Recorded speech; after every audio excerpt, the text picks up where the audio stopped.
যমজ বাচ্চাকে বড় করতে গিয়ে আমার ওজন কমে দাঁড়িয়েছিল 15 কেজি।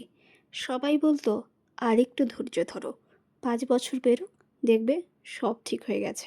আজকে ওদের প্রায় 6 বছর, মানে এই অগাস্টেই ওদের জন্মদিন।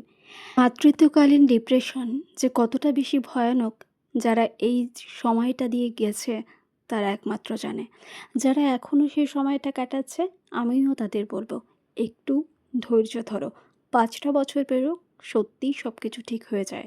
মাতৃত্বে সেই সব কিছু বিসর্জন দিতে হয় যা একটি মেয়ের কাছে সব থেকে মূল্যবান, যেমন তার সৌন্দর্য, তার চুল, তার ত্বক, তার মানসিক শান্তি, ঘুম, ঠিক সময়ে খাওয়া, স্বামী স্ত্রীর সম্পর্ক, বন্ধুত্ব যাপন, সব কিছু বিসর্জন দিয়ে তাকে একজন মা হয়ে উঠতে হয়। আমার যখন একটা সময় তীব্র মানসিক যন্ত্রণা এবং শারীরিক ক্ষয়ের ভেতর দিয়ে যাচ্ছিলাম, তখনও আমার মাথায় একটা জিনিসই হতো, আমার কোনো রকম নেগেটিভিটি যেন আমার বাচ্চার ওপর না পড়ে।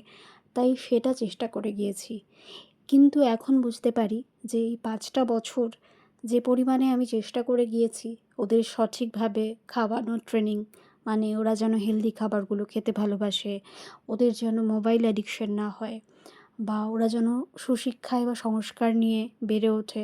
আমার আজকে ওদেরকে দেখে মনে হয় যে সত্যি সত্যিই ওরা সেই সমস্ত সুশিক্ষা নিয়েই বড় হচ্ছে। অন্তত এই পর্যন্ত ওদের যা আচরণ, তাতে তো সেটাই বুঝতে পারি।